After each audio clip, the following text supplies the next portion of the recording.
This video is a little rushed, but I had to get this news out to you right away when I heard it.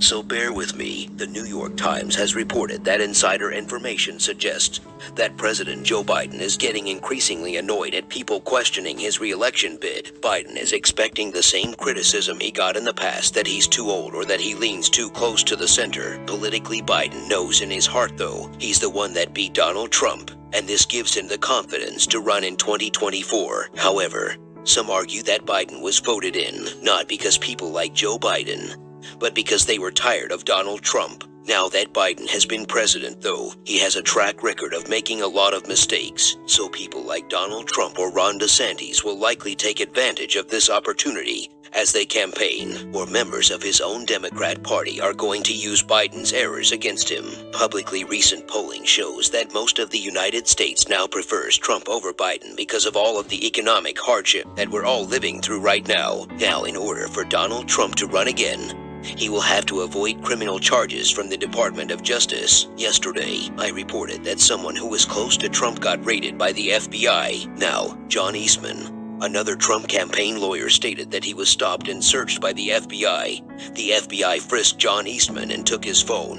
while outside of a restaurant.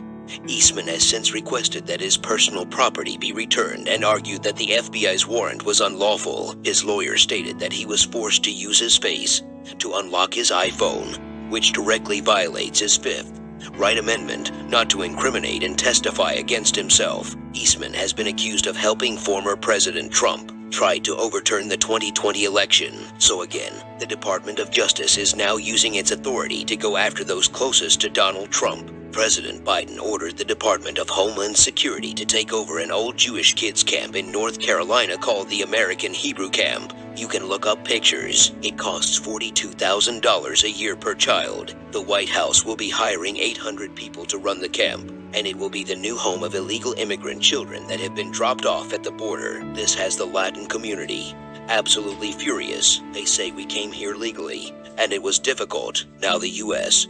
government is giving high-end accommodations to illegal immigrant children. This is totally unfair. So, most of these children are going to be given significantly better treatment than even your own children here in the United States. Again, you can look this story up for yourself. Yesterday, President Biden was told by French President Macron not to go to Saudi Arabia to beg for more oil. He said that they are already at max capacity, and they won't be able to help you. Now, President Biden didn't have a clue that Saudi Arabia is already maxed out on production, so he was planning this trip, and now people believe that Saudi Arabia was having the President of the United come over so they could get him to bow down, and then reject his request for more oil. Now, there are reports coming out that the White House is now seriously entertaining begging the country of Venezuela for more oil if Saudi Arabia, in fact, is already at max capacity. It's not clear if Biden's July trip to the Middle East is still on, or if it will be canceled in light of this new information. Now be honest with me in the comments below. Should the United States buy oil from Venezuela and get these ridiculous prices down?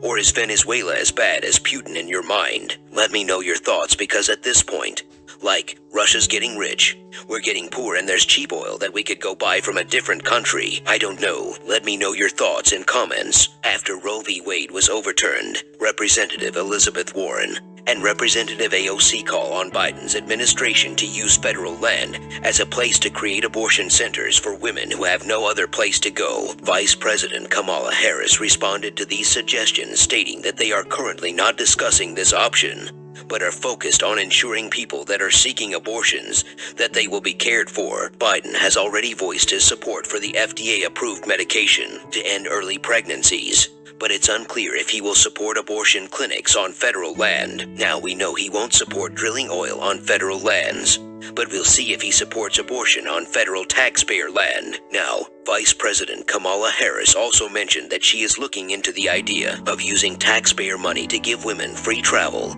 and free hotel vouchers to go to other states to terminate a pregnancy. However, many are already pushing back on the vice president, saying, "Why are you using my tax dollars for abortion?" In addition to this, others are saying, "Why aren't you using government money to help those that want to get pregnant or those that wish to adopt these babies?" So there are differing opinions. Continue on this heated topic. The mayor of Chicago Lori Lightfoot took the stage to shout F. Clarence Thomas after the Roe v. Wade decision was announced. Some have criticized her for using Roman 6 language that could incite violence, as she is the mayor of a city that is plagued by gun violence and dozens of murders every single weekend in Chicago. She further stated on Twitter in the LGBTQ+ community, "The Supreme Court is coming for us next. This moment has to be a call to arms." Now, the phrase call to arms usually refers to summoning people to engage in hostile activities. So people are saying, why is a mayor of a violent city now using violent language to incite people that believe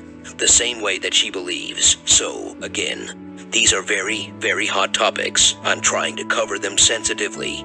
But this is what is in the news today. We now know the United States government is lying about high inflation and what the number is, because it would force them to give 50 million Social Security benefit recipients a 20% plus raise, and they don't have the money to do so. So instead they locked in a rate at 5.9% before the data that inflation was really 8.6% could be made public. But seniors are the group being hit the hardest with this high inflation. Now, according to Martha Shadeen, president of the National Association of Registered Social Security Analysts, $200 a month can make a significant difference. For many people, that's $2,400 a year. She also went on to say many seniors rely on Social Security for the majority, if not all of their income. So, unfortunately, for many seniors that are on Social Security benefits, it's their only money, it's their only source of income. Like if that check ended today, they would literally be broke. So they're not only living paycheck to paycheck, but paycheck to minuscule paycheck. And so something has to be done. Representative Peter DeFazio and Bernie Sanders get their pay. They want to get their increase to Social Security benefits of $2,400 increased. That way, the pay increase would actually be closer to a 12% increase versus under 6% increase. Basically, if you're a senior today, even with a generous raise, you are losing money, and the money you are given has less buying power. And so many groups are now coming forward in defense of United States seniors and those on Social Security benefits. And they're saying we need to give this group of people breathing room in order to survive this crazy inflation. So a push for increasing Social Security and saving the Social Security program from becoming insolvent or basically unable to meet its obligations is gaining more and more attention in Washington, D.C., according to a new Yahoo News story put out this morning.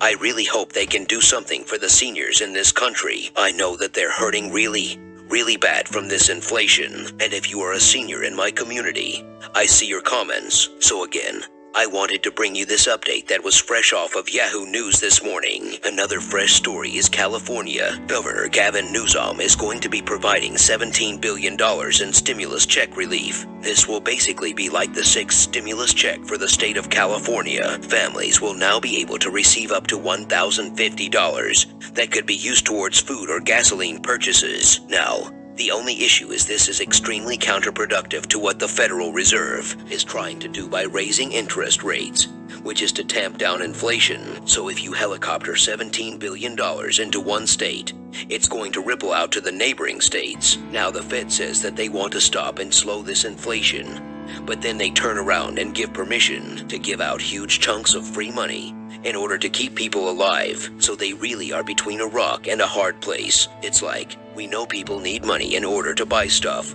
but if they keep buying stuff with printed money, it makes inflation worse. So again, these politicians they're in a really tight position. And so anyway, this is another story that's in the news. In fact, 48 million people are expected to fly this weekend for the 4th of July. This has caused a massive amount of flights to be canceled. Close to 6,000 flights have already been canceled, and that number could go way up, which just goes to show that even with the price of fuel being so high, people still want to go see their loved ones, and so it's making things expensive. In fact, they are saying that a July 4th barbecue this year will be 17% higher than it was last year, yet they keep telling us inflation's around 8%. It's just lies, right? Anyway, now several months ago, the state of New York opened voting to everybody that lives in New York, including foreigners and illegal immigrants. Well, the New York Supreme Court yesterday struck down this measure and showed that only United States citizens are allowed to vote in US elections, so that has now been squashed. Some experts are expecting what's known as a bullwhip effect to take place in the U.S.